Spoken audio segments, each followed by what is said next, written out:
ఓం ఆత్మీయులారా, శ్రీమద్ భగవద్గీత సాంఖ్యయోగము ద్వితీయ అధ్యాయము క్రమంగా 15 శ్లోకాలు పూర్తి చేసుకుని 16వ శ్లోకాన్ని కూడా ఉపక్రమించుకొని భాష్యాన్ని ప్రారంభించుకున్నాము.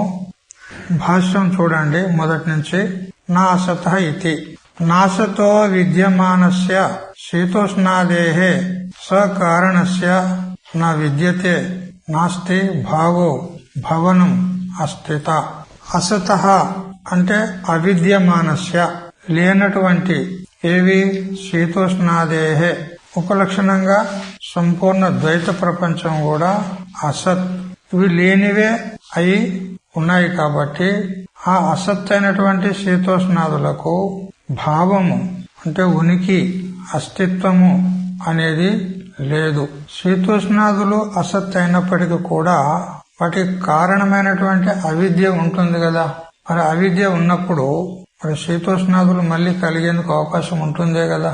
కారణము విద్యమానమై ఉండగా కార్యం ఉత్పన్నమయ్యే సంభవం ఉంది. శీతోష్ణాదులు మళ్లీ కలుగుతాయి. అందుకని అసత్ అని ఎలా అంటావు అంటే సకారణస్య అన్నాడు. కారణ సహితంగా శీతోష్ణాదుల కారణమేది అవిద్య.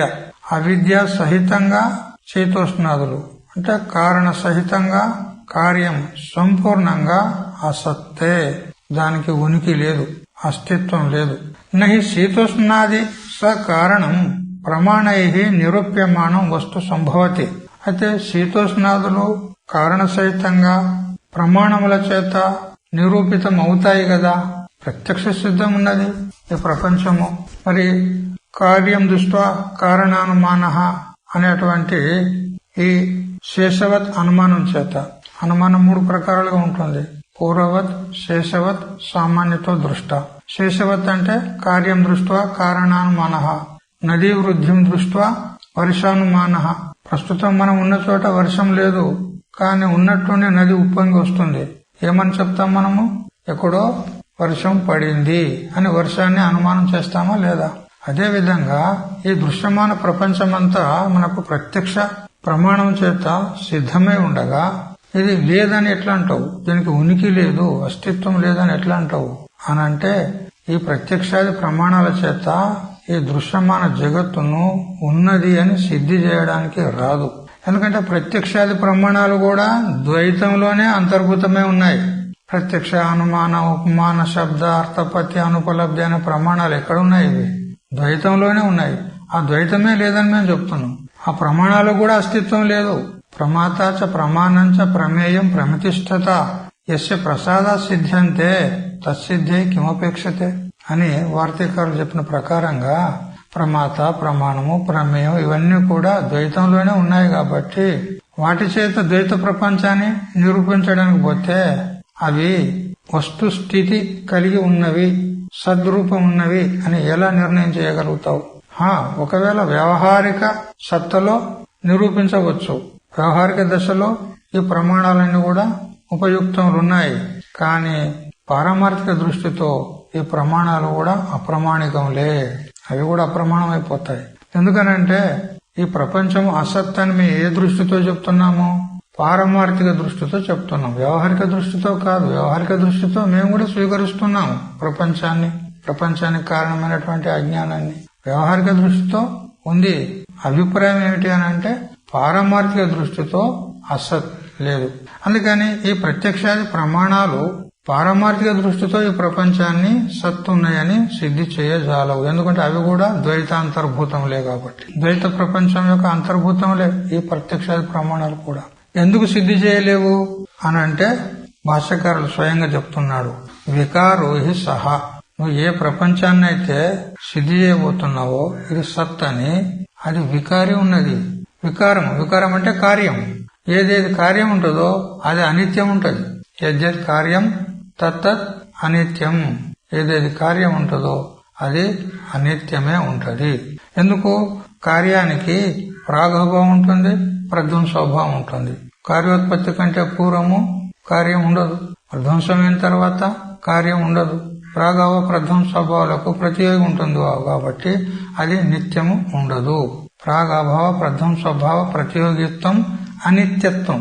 ప్రాగభావానికి ఏది ప్రతియోగి ఉంటుందో, ఏ విధంగా ఉదాహరణకు ఘటము, ఘటోత్పత్తి కంటే పూర్వము మృత్తిక యందు ఘటము లేదు, అభావం ఉన్నది. మరి ధ్వంసానంతరము అభావం ఉన్నది, మధ్యకాలంలో కనపడుతుంది. ప్రాగభావం ఉన్నది, ప్రధ్వంసాభావం ఉన్నది. ఈ ప్రాగ్ ప్రధ్వంసభావాలకు ప్రతియోగి ఎవరిది అభావం చెప్తున్నాము? ఘటముదే అభావం చెప్తున్నాము.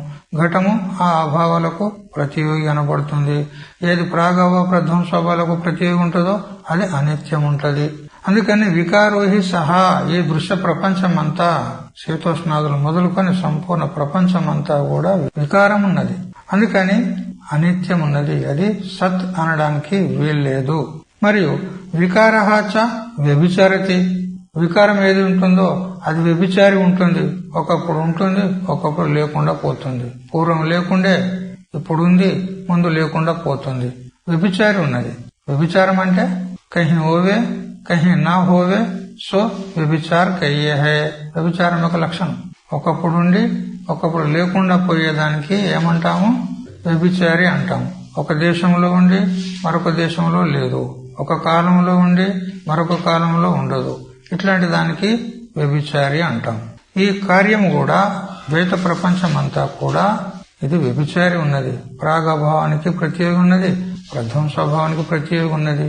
అందుకని వ్యభిచారి ఉన్నది. ఏ విధంగా? యథా దృష్టాంతం ఇస్తున్నాడు. ఘట సంస్థానం చక్షుషా నిరూప్యమానం మృది వ్యతిరేకాన అనుపలబ్ధే అసత్. ఏ విధంగా ఘట సంస్థానం, ఘట అవయవ సన్నివేశం ఏదైతే ఉందో, ఒక ఘటం ఉంది, అది నేత్రం చేత తెలియబడుతుంది. అంటే నేత్రము ఇది ప్రత్యక్ష ప్రమాణం ఉన్నది. ప్రత్యక్ష ప్రమాణాలు 5 మనకు. జ్ఞానేంద్రియాలు 5 ఏవైతే ఉన్నాయో వీటికే ప్రత్యక్ష ప్రమాణాలు అంటారు. శ్రోత్ర, త్వకు, చక్షు, జిహ్వ, గ్రాణ. అప్పుడు చక్షు చేత అయం ఘట అని తెలియబడుతుంది. అంటే ప్రత్యక్ష ప్రమాణానికి విషయం అవుతుంది. అయినా కూడా చక్షుషా నిరూప్యమానం, నేత్రేంద్రియం చేత ఇది ఘటం ఉన్నది అని ఘటం యొక్క నిరూపణ అవుతుంది. అయినా గాని అది వ్యభిచారం ఉన్నది. ఎందుకు? ఉత్పత్తి కాకపూర్వము లేదు, ధ్వంసమైన తర్వాత ఉండదు, వ్యభిచారం ఉన్నది. అందుకని అసత్, అనిత్యం ఉన్నది. మరియు మృదు వ్యతిరేకన అనుపలబ్ధే, మట్టి కంటే ఘటము వేరుగా పృథగ్గా సత్తగరిగి ఉందా? మట్టి కంటే ఘటం వేరే ఉందా? ఒకవేళ మట్టి కంటే ఘటం వేరే ఉంది అని అంటే మట్టిని పక్కకు పెట్టి ఘటంలో నీళ్లు తీసుకుంటా. ఉట్టి ఘటాన్ని కాదు, నీళ్లు తీసుకుంటావు, తీసుకొస్తావు. ఘటాన్ని తీసుకురానికి రాదు, నీళ్ళు ఎట్లా పట్టుకొస్తావు? స్పష్టమవుతుందా లేదా? మట్టే ఘటము వలె కులారణం ద్వారా ఒక రూపము ధారణ చేయబడింది. మట్టే అది. మట్టి కంటే వేరే ఘటం అనేది లేదు. మరి మట్టి కంటే వేరే ఘటం అనేది లేదని అన్నప్పుడు మరి ఘటం ఉన్నదని ఎలా సిద్ధి చేయగలవు? నువ్వు నేత్రేంద్రియం చేత ఉంది అని అంటున్నావు, కానీ పృథగ్గా ఉందా? మట్టి కంటే పృథగ్గా ఉందా? మట్టి కంటే వేరే లేదు, దానికి అస్తిత్వమే లేదు. తథా అదే విధంగా ఒక ఘటమే కాదు, సర్వో వికార, సంపూర్ణ జగత్ అంతా కూడా వికారం ఉన్నది, కార్యం ఉన్నది. అందుకని కార్యం ఏదైతే ఉంటుందో అది కారణ వ్యతిరేకాన అనుపలబ్ధే అసన్. కారణము కంటే వ్యతిరేకంగా, కారణము కంటే భిన్నంగా అది ఎక్కడ కూడా ఉండదు. ఏదేది కార్యం ఉంటుందో కారణం కంటే వేరే ఉండదు. కారణమే కార్యం వలె కనపడుతుంది అంతే. ఏ విధంగా? ఘటము మృత్తిక, మృత్తిక కారణం ఉన్నది, ఘటము కార్యం ఉన్నది. కార్యమైనటువంటి ఘటము మృత్తిక కంటే వేరే లేదు. అట్లే ఈ సంపూర్ణ జగత్తంతా కూడా కారణము కంటే వేరుగా లేదు. ఎందుకు? జన్మ ప్రధ్వంసాభ్యాం ప్రాగ్ ఊర్ధ్వంచ అనుపలబ్ధే. ఏదేది కార్యం ఉంటుందో అది జన్మించుటకు పూర్వము అభావం ఉన్నది. ఏం అభావం? ప్రాగ్ అభావం. ప్రాగ్ అంటే పూర్వం. దేనికంటే పూర్వము? ఉత్పత్తి కంటే పూర్వం కార్యం అభావం ఉంటది. మరి ధ్వంసమైన తర్వాత ధ్వంసోత్తర కాలంలో అభావం ఉంటది. అందుకని ఏది కార్యం ఉంటుందో అది వ్యభిచారి ఉంటది. ఉత్పత్తి కంటే పూర్వం ఉండదు, మరి ధ్వంసోత్తర కాలంలో కూడా ఉండదు. మరి కారణం కంటే పృథక్ దానికి అస్తిత్వం కూడా లేదు. అదే విధంగా మనము ఇంకొంచెం వెనక్కి వెళ్దాం. ఇప్పుడు ఘటం అనేది మృతిక నుండి ఉత్పన్నమైంది. ఆ ఘటము మృతిక కంటే వేరే లేదు. ఆ మృతిక కూడా ఏమిటి? పృథివీ. మృతిక అంటే పృథ్వీభూతం. ఆ పృథ్వీభూతానికి కారణం ఎవరు? జలభూతం. మరి ఈ పృథివీ కూడా జలరూప కారణం కంటే వ్యతిరేక్తంగా లేదు. ఆ జలభూతము అగ్నిభూతం నుండి ఉత్పన్నమైంది కాబట్టి ఆ జలము కార్యమైంది, అగ్ని కారణమైంది. అగ్నిరూప కారణం కంటే జలభూతం పృథక్ అస్తిత్వం కలది కాదు. అదేవిధంగా అగ్ని వాయువు నుంచి ఉత్పన్నమైంది, వాయువు కారణమైంది, అగ్ని కార్యమైంది. ఆ కార్యరూప అగ్ని వాయు రూప కారణం కంటే పృథక్ సత్త కలది కాదు. అదేవిధంగా వాయువు ఆకాశం నుంచి ఉత్పన్నమైంది, ఆకాశం కారణమైంది, వాయువు కార్యమైంది. కార్యరూప వాయువు కారణరూప ఆకాశం కంటే భిన్నంగా ఉండదు. అదేవిధంగా ఆ ఆకాశము కూడా ఆత్మ నుంచి ఉత్పన్నమైంది. తస్మాద్వాయే తస్మాదాత్మన ఆకాశ సంభూత ఆకాశాద్ వాయు వాయురగ్ని అగ్నేరాపహ అద్భ్య పృథివీ పృథివీభ్యో ఓషధయ ఓషధిభ్యోరన్నం. ఈ విధంగా క్రమ చెప్పింది ఉన్నది. కాబట్టి వీటన్నిటికీ మూల కారణం ఎవరు? ఆత్మ. ఆ ఆత్మకు కూడా కారణం ఉందంటావా? చూపెట్టు. మరి ఒకవేళ ఆత్మకు కూడా కారణం ఉండి ఆ కారణం నుంచి ఆత్మ కూడా ఉత్పన్నమవుతుందంటే ఆత్మను కూడా అసత్ అని చెప్పొచ్చు. కానీ దానికి కారణం ఉందా? అది అన్నిటికి కారణం ఉంది, కానీ దానికి కారణం ఏమీ లేదు. అందువల్ల అది అసత్ కాదు, సత్. అక్కడ పోయి ఆగాలి. ఆత్మ సత్ ఉన్నది, దాని నుండి ఉత్పన్నమైనటువంటి ఈ జగత్ అంతా కూడా అసత్ ఉన్నది. అందుకని అదే చెప్తున్నాడు, మృదాది కారణస్య చ. ఈ ఘటానికి కారణమేది? మృత్తిక అని తెలుసుకున్నాం. ఆ మృత్తిక కూడా కార్యమే కదా, అది కూడా కార్యమే ఉన్నది, పృథ్వీభూతం. దానికి కూడా కారణం ఉంటుంది. తత్ కారణ వ్యతిరేకేన అనుపలబ్ధే అసత్వం. అందుకని పృథ్వీ కూడా, ఆ మట్టి కూడా కారణం కంటే వ్యతిరేక్తంగా ఉండదు. ఎందుకంటే ఏదేది కార్యం ఉంటుందో అది కారణ రూపమే ఉంటుంది, కారణం కంటే వ్యతిరేక్తంగా ఉండదు. ఈ నియమానుసారంగా మరి ఆ పృథ్వీ కూడా అసత్తే. ఇక ఇట్లే పో పో ఇక పోతూ పోతూ పోతూ పోతూ ఎక్కడ ఆగాలి? ఆత్మ దగ్గర ఆగాలి. ఆ ఆత్మ కూడా కారణం ఉందా? లేదు. దానికి కారణం ఉంటే ఆత్మను కార్యమనవలసి వస్తుంది. ఆత్మ కార్యమైతే అనిత్యమనవలసి వస్తుంది. కానీ దానికి కారణము లేదు. అన్నిటికి కారణము ఆత్మ ఉంది. ఆత్మ ఒకటే సత్యము, తద్ వ్యతిరిక్తం సంపూర్ణమంతా కూడా అతః అన్యత్ ఆర్తం అని శృతిమాత చెప్తుంది. అతః అంటే ఆత్మ వ్యతిరిక్తమైనటువంటి సంపూర్ణ అహంకారాది మొదలుకొని సంపూర్ణ పిండ బ్రహ్మాండం సంపూర్ణ జగత్తంతా కూడా ఆర్తం అంటే మిథ్య, అసత్. కాబట్టి ఆత్మ వ్యతిరిక్తంగా కించిత్ కూడా సద్వస్తువు అనేది మిగులదు, ఒక ఆత్మ తప్ప. అందుకే బ్రహ్మ సత్యం, జగన్ మిథ్యా. తద్ అసత్వే. ఒకవేళ ఆ మృతిక కూడా అసత్ అయింది, దానికి కారణం కూడా అసత్ అయింది, దానికి కారణం కూడా అసత్ అయింది. అట్లే పోతే పోతే ఆత్మ కూడా అసత్ అయిపోతుంది కదా అని అంటే తద్ అసత్వేచ సర్వ అభావ ప్రసంగ. ఆత్మ కూడా అసత్ అయిపోతే శూన్యవాద ప్రసక్తి ఏర్పడుతుంది. ఇంకేమీ లేదు, అంతా మిథ్య అన్నప్పుడు. అన్నిటినీ నువ్వు మిథ్యా మిథ్యా అనుకుంటూ పోతే ఏదేది కార్యం ఉంటుందో అదేది కారణ వ్యతిరేక్తంగా ఉండదు అని గనక మనం ఈ నియమాన్ని అనుసరించిపోతే లయ చింతన ప్రకారంగా మనం పోయినట్లయితే ఈ ఘటాది కార్యము పృథ్వీ రూపం ఉన్నది, పృథివీ జల రూపం ఉన్నది, జలము అగ్ని రూపం ఉన్నది, అగ్ని వాయు రూపం ఉన్నది. అంటే కారణం కంటే వ్యతిరేక్తంగా లేదు. ఆ వాయువు ఆకాశ రూపం ఉన్నది, ఆ ఆకాశము ఆత్మ రూపం ఉన్నది. ఆ ఆత్మ కూడా లేదని అంటే శూన్యవాద ప్రసంగం ఏర్పడుతుంది. సర్వ అభావ ప్రసంగ, శూన్యవాద ప్రసంగం ఏర్పడుతుంది, జగదాంజ ప్రసంగం ఏర్పడుతుంది. పోనీ లేదని అన్నావనుకో, ఆత్మ లేదు అని అన్నావనుకో, ఈ లేదు ఏమీ లేదు అనేది చెప్తున్నావా లేదా? నువ్వు ఏమీ లేదు ఏమీ లేదు అని చెప్తున్నావా లేదా? చెప్పేవని నువ్వు ఉన్నావా లేదా? ఉన్నావా లేదా? శూన్యం ఏడున్నది? శూన్యం ఏడున్నా చెప్పు. నువ్వు ఉన్నావు కదా, నువ్వు కూడా లేకపోతే శూన్యం అని చెప్పాలి. మరి శూన్యం ఉన్నదని నువ్వు చెప్పేటోడు ఉన్నావు కదా. ఇదే అభిప్రాయాన్ని బ్రహ్మసూత్ర భాష్యంలో శంకరాచార్యులు అంటారు, ఏవ నిరాకర్త తస్యేవ స్వరూపత్వాత్. ఇది లేదు ఇది లేదు ఇది లేదు అంతా శూన్యమే అని ఎవడైతే నిరాకరణ చేస్తున్నాడో, లేదు లేదని నిషేధం చేస్తున్నాడో వాడు ఉన్నాడే కదా. ఎందుకు? వాని స్వరూపమే ఉన్నది. ఆత్మ అంటే ఎవరో కాదు, తస్యేవ స్వరూపత్వాత్. వాడు ఉన్నాడు. అందుకని శూన్యవాద ప్రసంగమేమి రాదు. ఆత్మ ఉంది, ఆత్మకు కారణం లేదు, అది అన్నిటికి కారణం ఉంది. అది అనిత్యం కాదు, అది మిథ్యా కాదు. తద్ వ్యతిరిక్తమంతా కూడా మిథ్యా. ఆకాశాది పంచభూతాలన్నీ కూడా మిథ్యా. అందుకే ద్వైత ప్రపంచం మిథ్యా అని మేము చెప్తున్నాం. ఇది చేత్ నా ఈ విధంగా శూన్యవాద ప్రసక్తిని పూర్వపక్షి చూపెడితే అతన్ని నిరాకరిస్తూ భాష్యకారుడు శంకరుల వారు అంటున్నారు, నా అట్లా కాదు బాబా, సర్వత్ర బుద్ధి ద్వయ ఉపలబ్ధేహే సద్బుద్ధి అసద్బుద్ధి ఇది. బాబా శూన్యం ప్రసంగం రాదు. ఎందుకంటే సర్వత్ర అంటే సంపూర్ణ ప్రపంచం అంతా కూడా రెండు బుద్ధులు ఉన్నాయి అంటాడు. బుద్ధి అంటే జ్ఞానం. రెండు బుద్ధులు ఉన్నాయి. ఏమిటి? సద్బుద్ధి అసద్బుద్ధి. రెండు బుద్ధులు ఉన్నాయి. అంటే ఉదాహరణ చూడండి, సన్ ఘట అన్నామనుకో, ఘటం ఉంది. సన్ పట, సన్ హస్తి అని ఈ విధంగా చెప్తున్నప్పుడు సన్ అంటే సత్, మరియు ఘటము పటము మొదలైనటువంటి ఏవైతే పదార్థాలు ఉన్నాయో వాటికి సంబంధించినటువంటి బుద్ధి, సద్బుద్ధి అసద్బుద్ధి. ఈ సత్ అంటే ఇక్కడ శాస్త్రార్థం చాలా ఉంది. ఇక్కడ సత్ అసత్తులను తీసుకొనే చెప్తూ ఉంటాడు. ఇక్కడ మనకు గుర్తుండాలి, సత్ అంటే ఆత్మ, గుర్తుపెట్టుకోవాలి.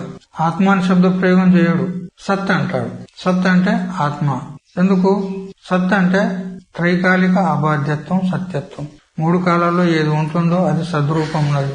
అది కేవలం ఒక ఆత్మనే ఉంది. తద్వ్యతిరిక్తం అంతా అనాత్మ, అసత్. కాబట్టి ఘటము పటము అని ఏవైతే అంటామో ఇవన్నీ అసత్, అనాత్మ. సత్ అంటే ఆత్మ. ఈ సత్ అసత్ శబ్దాలను తీసుకొని శాస్త్రార్థం చేస్తాడు. ప్రపంచంలో సద్బుద్ధి మరియు అసద్బుద్ధి అని రెండు బుద్ధులు ఉన్నాయి. సద్బుద్ధి దేనికంటారు? యద్ విషయ బుద్ధి నా వ్యభిచరతి తత్ సత్. దేనికి సంబంధించినటువంటి బుద్ధి వ్యభిచరించదో అంటే అభావం కాదో, లేకుండా పోదో, అది ఎప్పుడు ఉంటుందో అది సత్. ఉదాహరణకు చూడండి, సన్ ఘట, ఘట అస్తి. సన్ అంటే సత్, సత్ అంటే ఆత్మ, అంటే ఉనికి, ఉంది ఉంది ఉంది అని ప్రతి వస్తువులో చెప్తామా లేదా? ఘటము ఉన్నది, పటము ఉన్నది, పాషాణము ఉన్నది, హస్తి అంటే ఏనుగు ఉన్నది, గౌహు అస్తి ఆవు ఉన్నది. ప్రతి వస్తువును మనం నిర్దేశిస్తూ ఉన్నది ఉన్నది ఉన్నది ఉన్నది అనేది ఉన్నది కదా, అది ఎక్కడ కూడా వ్యభిచారం అయితే లేదు. అంటే అన్నిట్లో అనువృత్తమై ఉంది. ప్రతి దానిలో ఉన్నది ఉన్నది అనేది అనువృత్తమై అనుస్యూతమై ఉంది. దానికి వ్యభిచారం లేదు. అది సత్, అదే ఆత్మ. అదే అన్నాడు ఇక్కడ, యద్ విషయ బుద్ధి నా వ్యభిచరతి తత్ సత్. దేనికి సంబంధించినటువంటి బుద్ధి, బుద్ధి అంటే జ్ఞానం, దేనికి సంబంధించినటువంటి జ్ఞానము వ్యభిచరించదో అది సత్ అనబడుతుంది. మరియు అసత్ దేనికంటారు? యద్ విషయ బుద్ధి వ్యభిచరతి తద్ అసత్. దేనికి సంబంధించినటువంటి బుద్ధి వ్యభిచరిస్తుందో, చూడండి, ఘట అస్థి అన్నాం, పట అస్థి అన్నాం.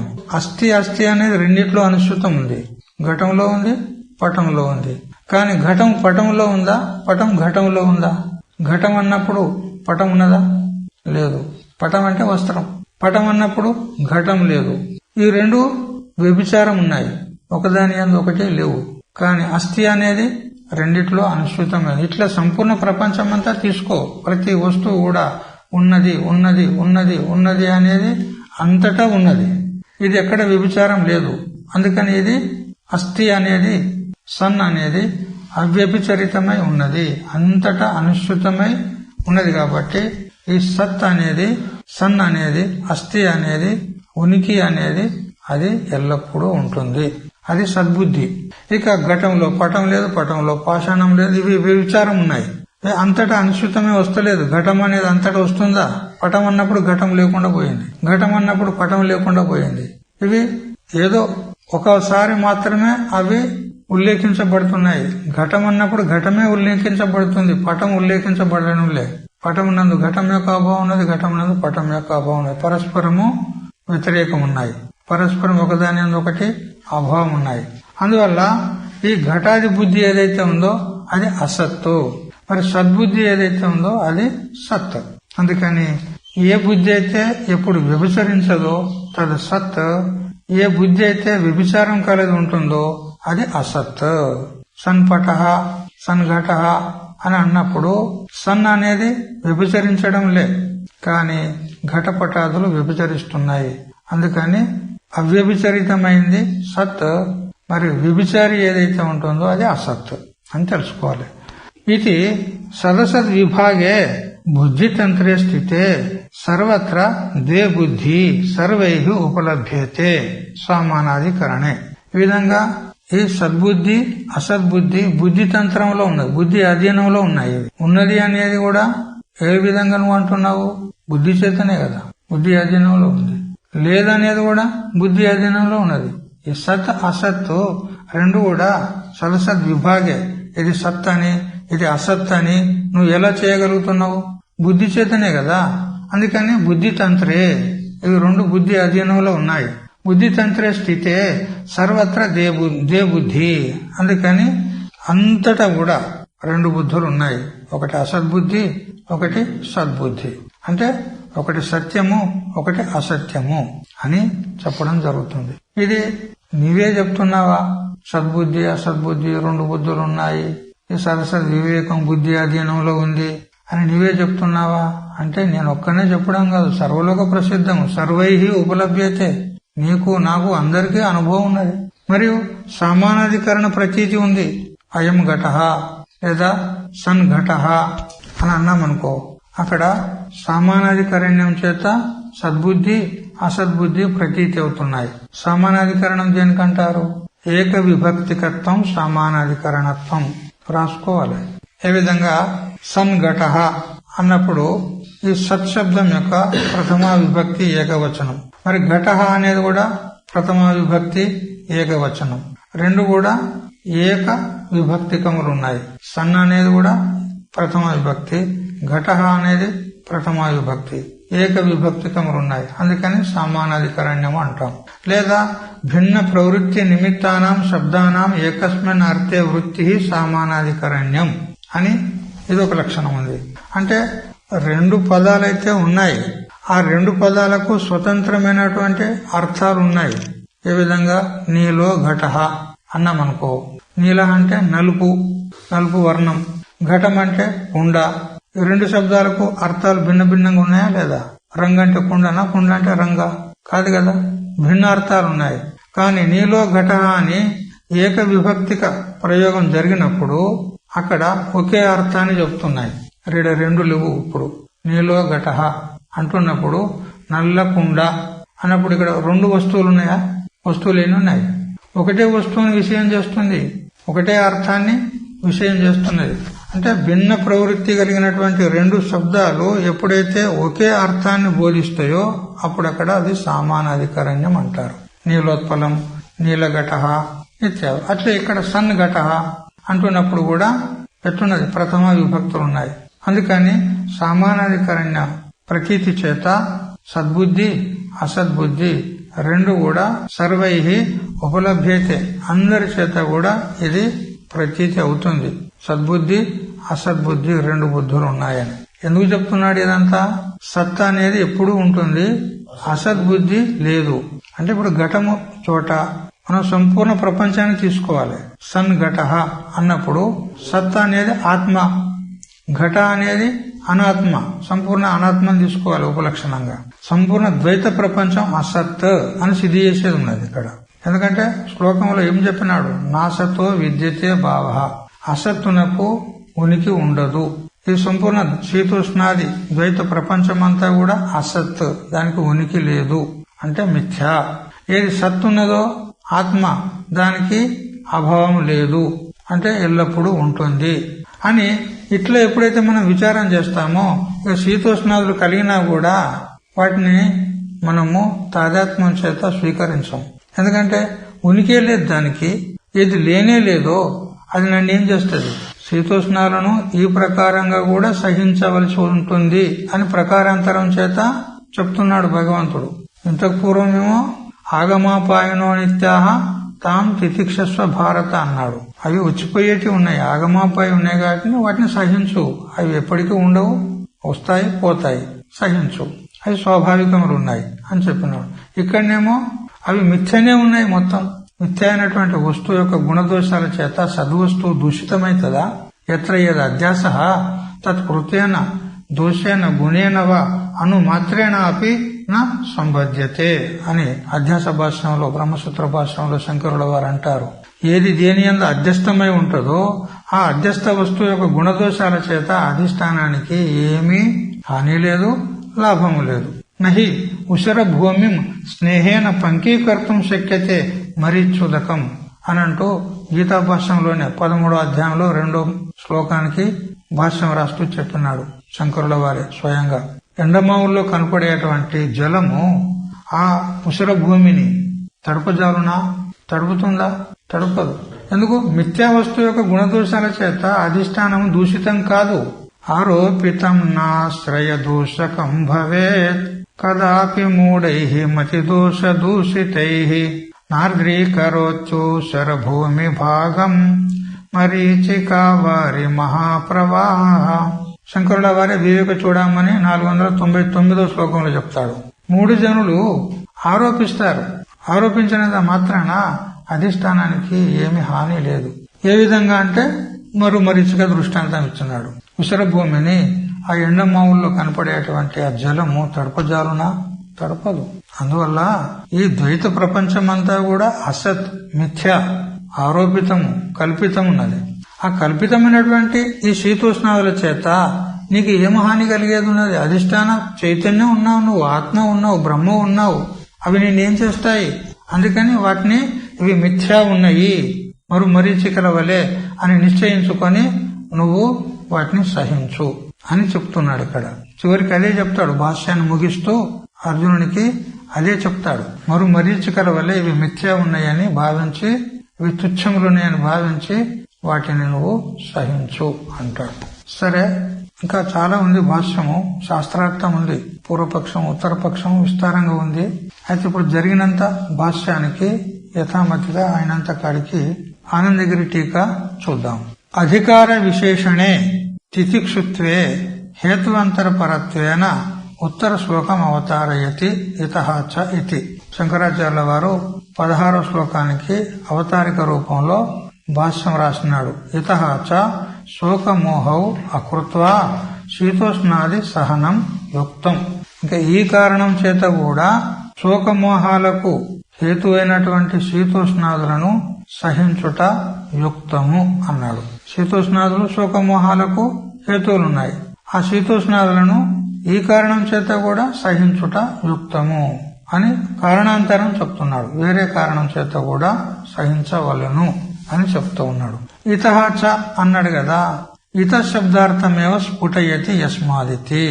ఇతః చ అంటే ఈ కారణం చేత కూడా అన్నాడు కదా, అది స్పష్టం చేస్తున్నాడు భాష్యకారులు యస్మాత్ అనంటూ. ఎందువల్లనైతే అని ఆ ఇతః శబ్దాన్ని వ్యాఖ్యానం చేస్తున్నాడు.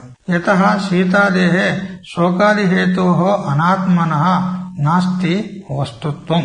ఏ కారణం వల్లనైతే ఈ శీతోష్ణాదులు ఏవైతే శోకమోహాలకు హేతువులున్నాయో అవి అనాత్మ ఉన్నవి. వాటికి అస్తిత్వం అనేది లేదు, వస్తుత్వం అనేది లేదు, ఉనికి అనేది లేదు. వాటికి శీతోష్ణాదులకు ఉనికి లేదు, అవి అసత్ ఉన్నాయి. మరి వస్తునః చ ఆత్మనః, మరి వస్తువు అయినటువంటి ఎవరు? ఆత్మ. దానికి నిర్వికారత్వేన ఏకరూపత్వం అతః ముముక్షోః విశేషణం తితిక్షుత్వం యుక్తమిత్యాహ నా ఇత్యాదిన. ఆత్మ అయితే అది నిర్వికారమున్నది, ఏకమున్నది, నిత్యమున్నది, అది ఎల్లప్పుడూ ఉంటుంది, అది సత్. మరి తద్వ్యతిరిక్తం శీతోష్ణాదులు ఉపలక్షణంగా ద్వైత ప్రపంచమంతా కూడా అసత్ అని. ఈ విధంగా సదసద్ వివేకం వల్ల కూడా శీతోష్ణాదులను సహించాలి అంటాడు. కార్యస్య అసత్వే అపి, అయితే శీతోష్ణాదులకు ఏమి ఉనికి లేదు, అవి అసత్తున్నాయి అని మీరు చెప్తున్నారు. అందువల్ల మీరు ఏం చేయమంటున్నారు? ముముక్షుకి ఏం చెప్తున్నాడు ఇక్కడ భగవంతుడు? ఆత్మ నిర్వికారము, ఏకం ఉన్నది కాబట్టి ఈ ముముక్షుకు ఈ తితిక్షుత్వం అనేటువంటి ఏదైతే అధికారి విశేషణం చెప్పబడిందో అది యుక్తమే. ఎందుకంటే ఇవి సదసద్ వివేకం చేసి ఈ ప్రపంచాన్ని లేదా శీతోష్ణాది ఉపలక్షణమైనటువంటి ద్వైతాన్ని సదసద్ వివేకం చేసి ఈ శీతోష్ణాదులు అసత్తున్నాయి, ఆత్మ సత్తున్నదని ఇట్లా వివేకం చేసి శీతోష్ణాదులను సహించవలెను అని అధికారికి ఏదైతే తితిక్షుత్వం చెప్పబడిందో సాధనము అది యుక్తమే అన్నాడు. అంటే ఇక్కడ శీతోష్ణాదులు ఏవైతే ఉన్నాయో ఇవన్నీ కూడా కార్యములున్నాయి. అప్పుడు శంక చేస్తున్నాడు, కార్యస్య అసత్వే అపి. సరే, శీతోష్ణాది ద్వైతమంతా కార్యం ఉన్నది కాబట్టి అది అసత్ అని మీరు చెప్తున్నారు. కానీ కారణస్య సత్వేన అత్యంత అసత్వ అసిద్ధి ఇత్యాశంక్య విషనష్టి సకారణస్య ఇతి. అయితే కార్యం అసత్ అని మీరు చెప్తూ ఉన్నా అత్యంత అసత్ అని చెప్పడానికి రాదు అంటాడు. ఇక ఈ శీతోష్ణాలు ఇక రానే రావు అని చెప్పడానికి రాదు. ఎందుకు? కారణం ఉన్నది కదా, అవిద్య ఉండంగా మళ్ళీ వస్తాయే కదా. మరి అత్యంత అసత్ అని ఎలా చెప్పగలవు? లేనే లేవు అని ఎలా చెప్పగలవు? మళ్ళీ వస్తాయి, కారణం ఉన్నది కదా. అప్పుడు భాష్యంలో చెప్పినాడు సకారణస్య అన్నాడు. కారణ సహితంగా కార్యమైనటువంటి శీతోష్ణాదులు అసత్ అన్నాడు. కారణం కూడా సత్తు కాదు, అవిద్య కూడా సత్తు కాదు. చూడు, ఇక్కడ అవిద్య కూడా సత్తు కాదు అన్నప్పుడు ఈ అవిద్య స్థూల శరీరానికి సూక్ష్మ శరీరానికి కారణం ఉన్నది. స్థూల సూక్ష్మ శరీరాలకు కారణం ఎవరు? అవిద్య. అందుకని దానికి కారణము అన్నారు.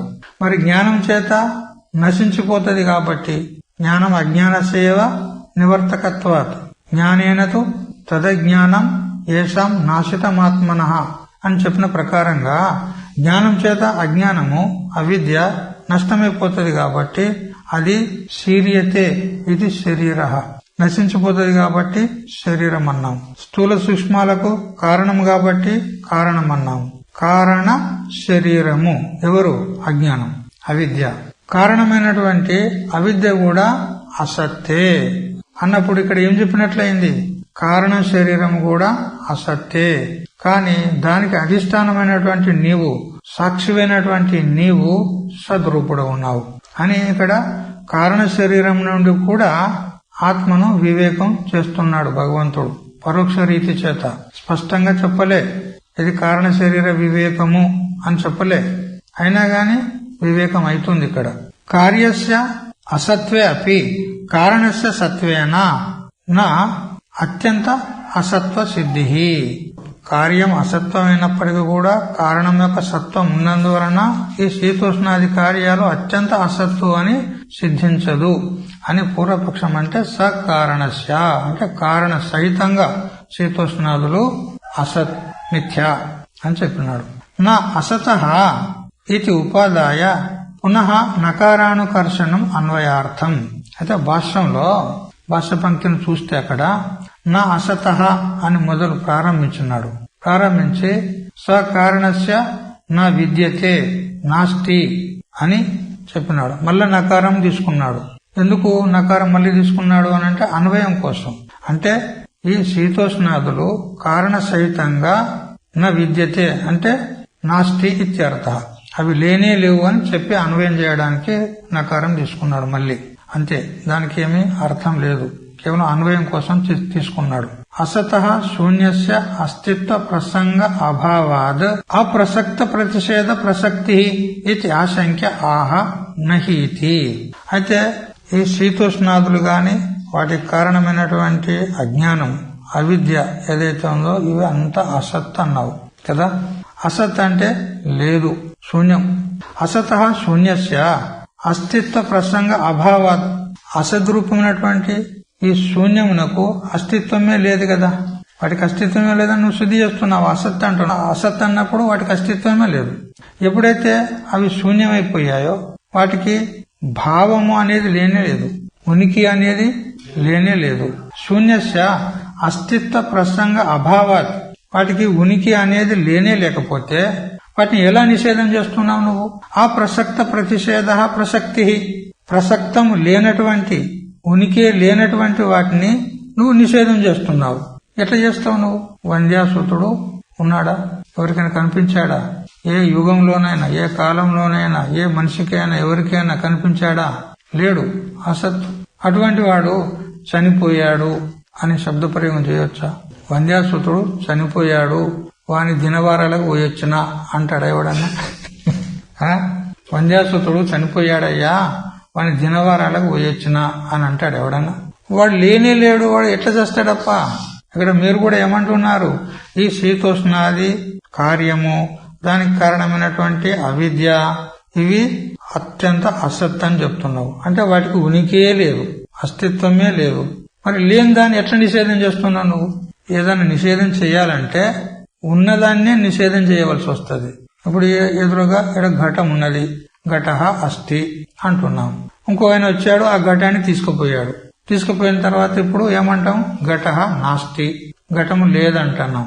ఈ లేదు అనేది నిషేధం ఏదైతే మనం చేస్తున్నామో, ఇదివరకు ఉండిన దాన్నే లేదు అని చెప్తున్నాము. అసలే లేని దాన్ని లేదు అని అంటే ఇది ఎట్లా యుక్తం ఉన్నది? వంద్యాసురుడు మరణించాడు అంటే యోగ్యం ఉందా? లేదు అని ఈ విధంగా శంక చేసినాడు. అప్పుడు నహి అంటాడు. నహి శీతోష్ణాది సకారణం ప్రమాణై నిరూప్యమానం వస్తు సంభవతి అని భాష్య పంక్తి ఉంది అక్కడ. అయ్యా, ఈ శీతోష్ణాదులు మొదలుకొని ద్వైత ప్రపంచము గాని, దానికి కారణమైన అవిద్య గాని, ఇది వంద్యాసుతునిలాగా లేదు. లేనిదాన్ని మేము నిషేధం చేయడం లేదు. లేనిదాన్ని నిషేధం చేస్తే దోషం, కానీ ఉన్నదాన్నే నిషేధం చేస్తున్నాం మేము. మరి ఎప్పుడైతే ఉన్నదంటావో సత్ అని చెప్పు, అసత్తాన్ని ఎట్లా అంటున్నావు? ఉన్నదాన్ని నువ్వు ఒప్పుకుంటున్నావే కదా, మరి ఉన్నదన్నప్పుడు సత్తాను అసత్తాన్ని ఎందుకంటావు? అంటే ఇది సత్తు కాదు, వంద్యాసుతుని వలె అసత్తు కాదు. ఎట్లున్నది? అనిర్వచనీయం ఉన్నది.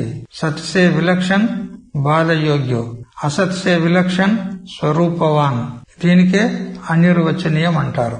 సచ్చేత్ న బాధ్యత, అసచ్చేత్ న ప్రతీయత, ప్రతీయతే బాధ్యతే చ, తస్మాత్ సదసద్ విలక్షణం అనిర్వచనీయం అని అద్వైత స్థితిలో మధుసూదన స్వామి అంటాడు. సత్ గనుక ఉన్నట్లయితే అది బాధింపబడదు. జ్ఞానోత్తర కాలంలో అది బాధింపబడదు. సద్వస్తువు జ్ఞానం చేత బాధింపబడుతుందా? ఇప్పుడు ఎదురుగా ఘటం ఉన్నది, అయం ఘటః అనే జ్ఞానం అయింది. ఘటం నష్టమైపోతుందా? లేకుండా అయిపోతుందా? అది వ్యావహారిక సత్యం ఉన్నది, బాధింపబడదు.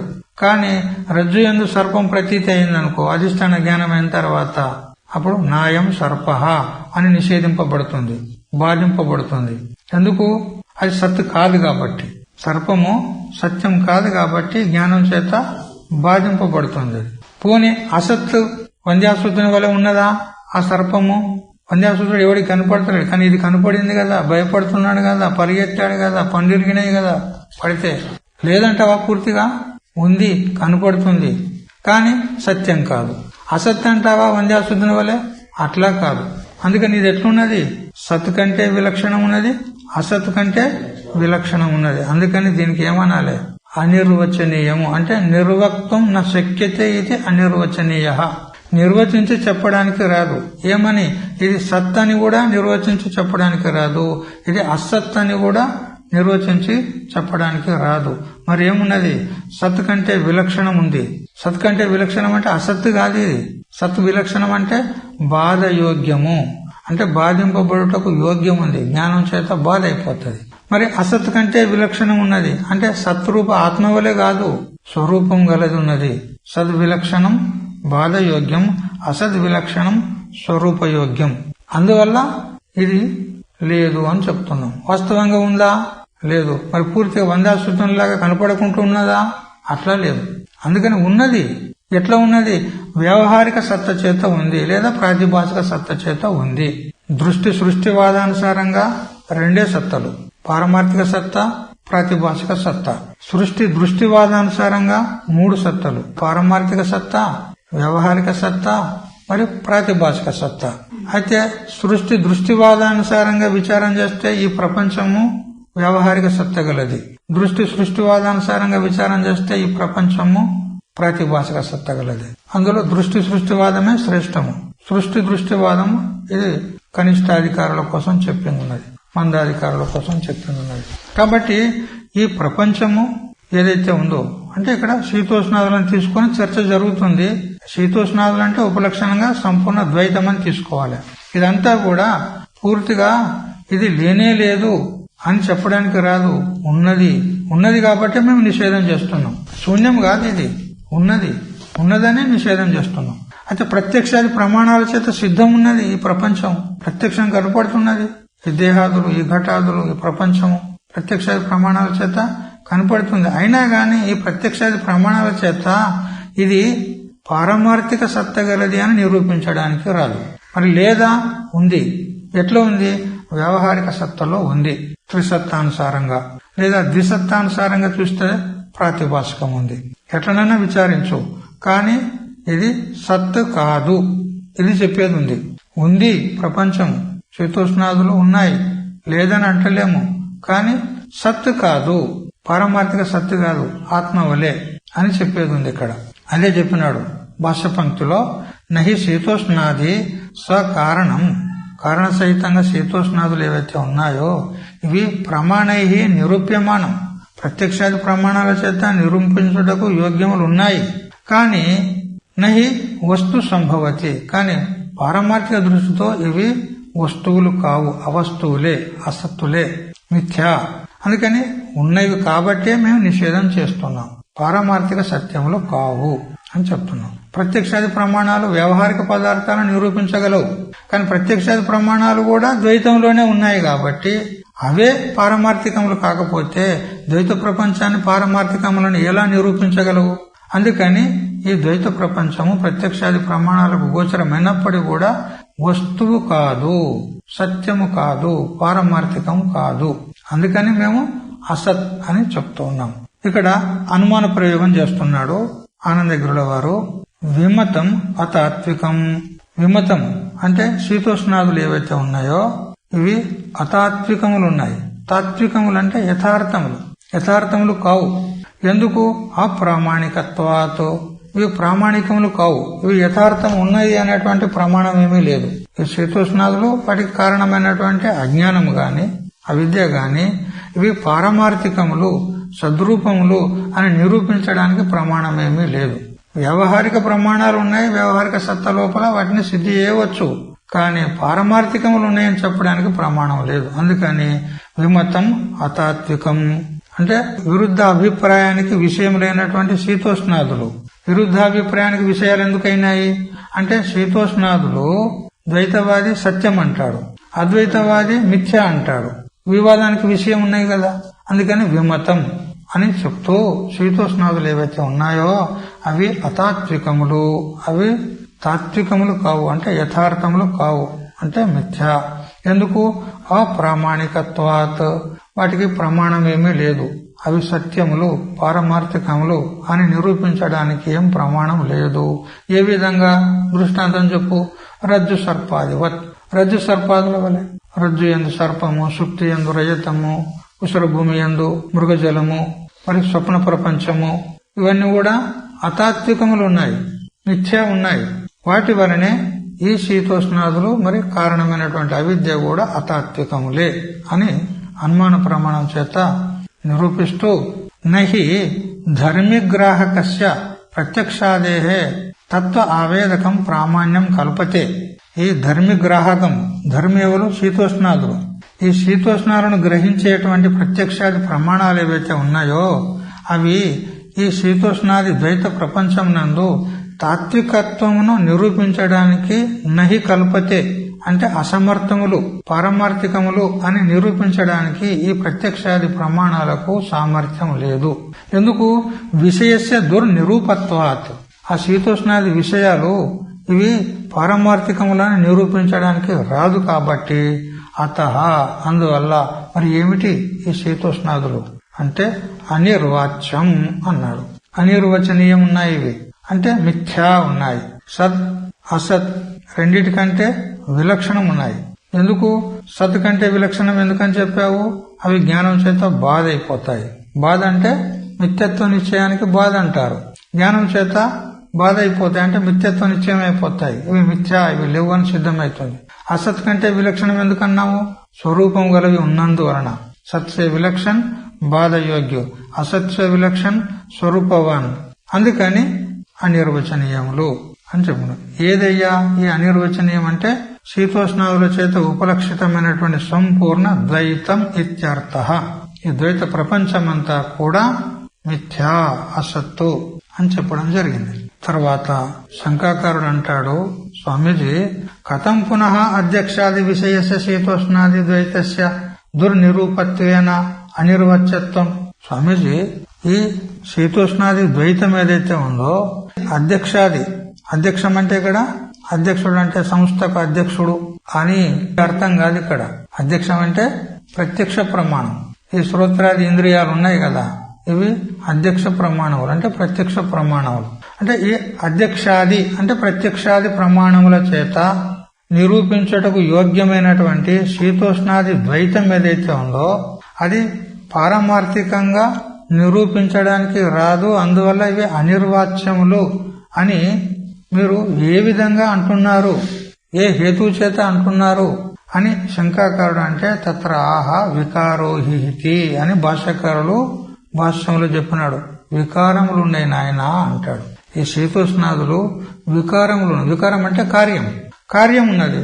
ఏదైతే కార్యం ఉంటుందో అది అనిత్యమే ఉంటది.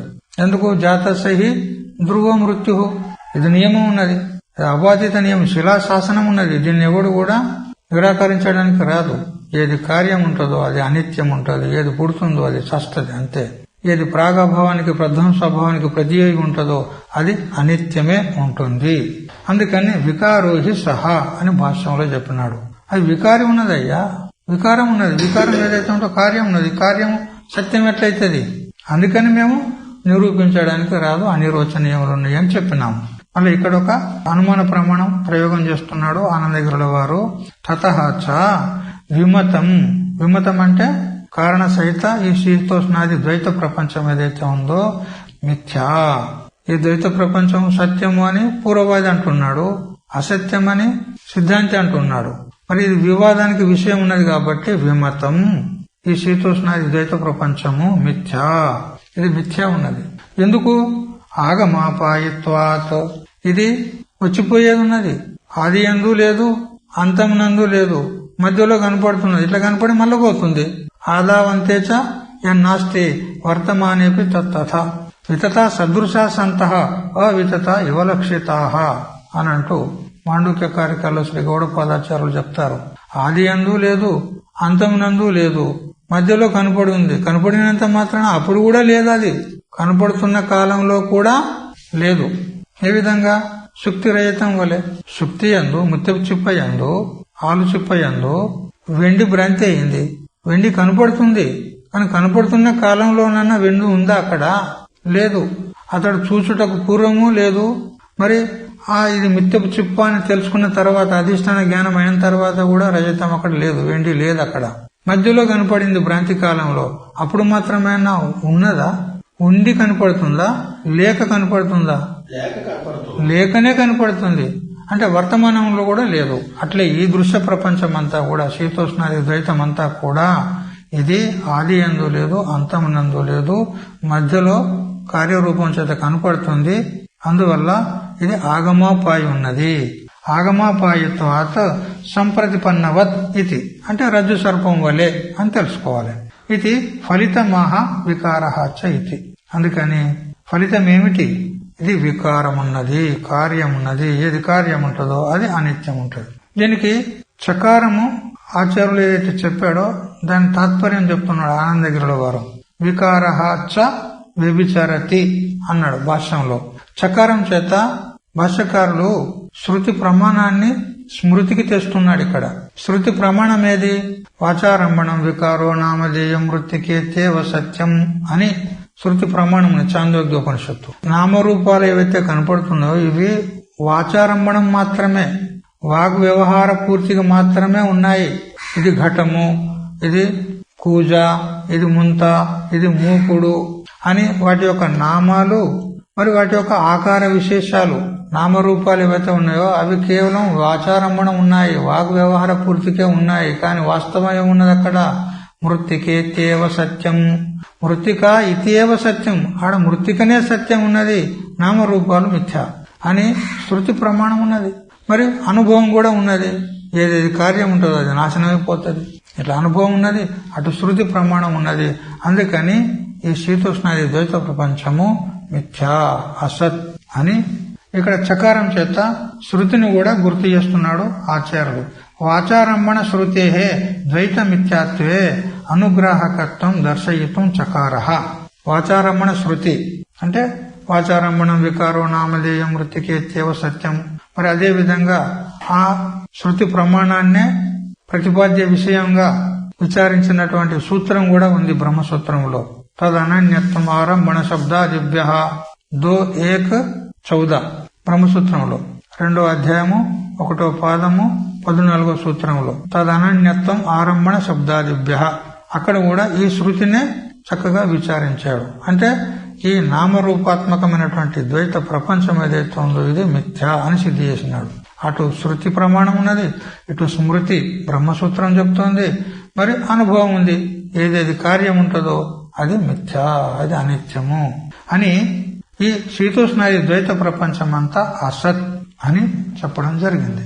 కించ అనంటూ ఇంకా శాస్త్రార్థం ఉంది దీనిపైన, అది క్రమంగా రేపటి నుంచి తెలుసుకుందాం. హరి ఓం తచ్చత్. ఓం సహనావతు సహనౌ భునక్తు సహ వీర్యం కరవావహై తేజస్వినావధీతమస్తు మా విద్విషావహై. ఓం శాంతి శాంతి శాంతి.